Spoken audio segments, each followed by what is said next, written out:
Aujourd'hui, j'enfile mon strap d'analyste et on s'occupe du S versus West, édition 23. Le combat principal entre Devon Larratt et Vitaly Laletin sera serré. Et honnêtement, en termes de pronostic, je pense que tout le monde se trompe. Mais je vais garder ce combat pour la fin. Parce qu'avant ça, il y a plusieurs matchs qui peuvent vraiment surprendre. Je vais te donner mes pronostics sur tous les combats et reste bien jusqu'au bout parce que mon avis sur le main event risque de ne pas plaire à tout le monde. On commence le premier combat avec Emric Pradine et Matt Mask.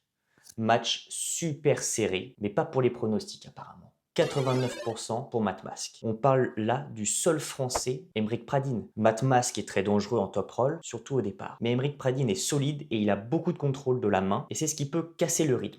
Même si je donnerais un léger avantage à Matt Mask en vue de ses derniers combats, si le match dure un peu, ça peut tourner en sa défaveur. Et parce que je veux voir la France gagner, mon pronostic, Emric Pradine gagne pour prouver que la France a sa place dans une compétition Est versus Ouest.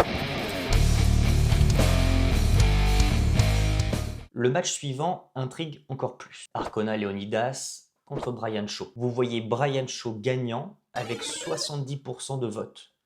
Et honnêtement, je suis plutôt d'accord avec vous. Brian Shaw est monstrueux en force brute, ça, personne ne peut le nier. Mais le bras de fer, c'est pas juste de la force, et Leonidas a l'expérience, la technique, et il a déjà ses repères sur la table. Est-ce que cela fera la différence? Je ne pense pas. La taille de Brian et sa pression feront certainement barrage à la technique de Leonidas. Mon pronostic, Brian Shaw vainqueur.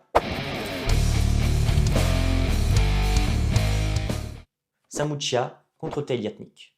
Selon vous, à 52%, David Samuchia gagnerait. Rappelons que Samuchia est considéré comme plusieurs niveaux au-dessus de la plupart des personnes de sa catégorie de poids. Il est très propre techniquement, très difficile à prendre et fait peu d'erreurs et il est toujours bien placé. C'est le genre de profil qui est ultra compliqué à battre. Mon pronostic, je suis d'accord avec vous et Samuchia gagne.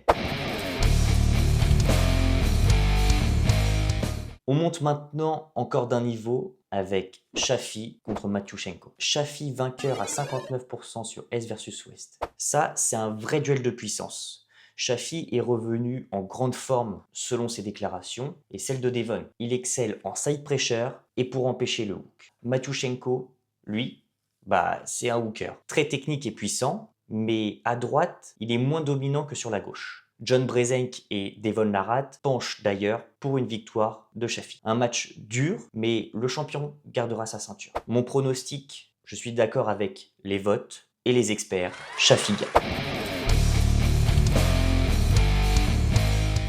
Encore un combat serré. Makarov contre Taratsetis. Et 53% d'entre vous voient Taratsetis vainqueur.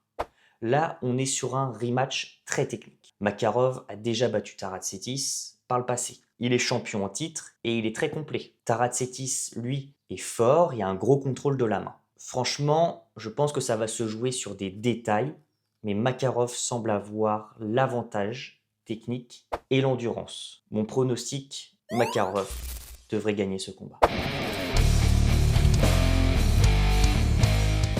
Là, on revient sur du lourd. Morozov contre Muratov. Largement favori avec 75% de vote, et ça se comprend, Morozov. Surtout à gauche, c'est extrêmement costaud. Muratov est solide également, mais Morozov a plus d'expérience, plus de puissance, plus de contrôle, et il sait gérer ses matchs. Je le vois difficilement perdre celui-ci. Mon pronostic, Morozov vainqueur. Celui-ci est beaucoup plus clair. Takenaka contre Sain.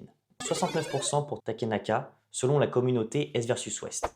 Takenaka est expérimenté et Sain fait ses débuts. Et à ce niveau, avantage clair pour la japonaise, qui est un peu plus complète dans l'ensemble. Ça peut être serré malgré tout, mais je la vois prendre l'avantage. Mon pronostic, Takenaka gagne ce duel. On enchaîne Oniani contre Babayev. À 55%, Babayev serait vainqueur. Babayev est bon, mais Oniani est très bien classé et vient d'une école géorgienne réputée pour la puissance. Il devrait contrôler le match, être très propre techniquement et très dur à ouvrir. Il fait peu d'erreurs et il reste solide dans toutes les positions. Mon pronostic, différent de celui des votes sur Est versus Ouest, Oniani gagne. Changement de rythme avec le combat suivant. Vekouté contre Sarri. La communauté elle-même est partagée. C'est un 50-50. C'est un match difficile à lire. Vekouté est bien établi et classé haut. Sarri, quant à elle, fait ses débuts, mais malheureusement, l'expérience devrait parler. Mon pronostic, Vekouté gagne.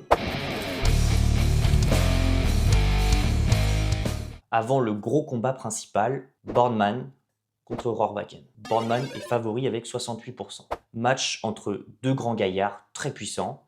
Boardman est solide, mais souvent en dessous contre les tops européens. Mais je le vois prendre le dessus sur ce match. Mon pronostic, Boardman gagne, en accord avec les votes.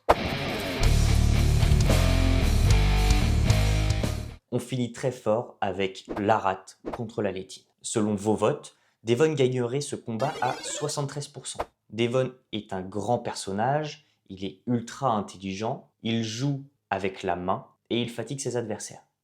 Mais en face, c'est Vitali. C'est un grand problème. Il a des longs avant-bras et il est très grand. Et surtout, son top roll, il est difficile à contenir. Même si Devon excelle en technique et en endurance, Vitali a montré une domination récemment. Beaucoup d'experts et la tendance générale voient Vitali comme favori. Devon peut voler un round avec son expérience, mais la Lettine devrait l'emporter par la puissance brute et surtout le départ. Mon pronostic, Vitali. Oh my God. Voilà mes pronostics pour Est versus Ouest édition 23. N'hésite pas à me dire en commentaire combien je vais en avoir de bons et surtout balance-moi les tiens. C'était Lucas Bras-de-Fer pour une analyse complète de cette nouvelle édition du Est versus Ouest. On se retrouve à la même table. À très vite.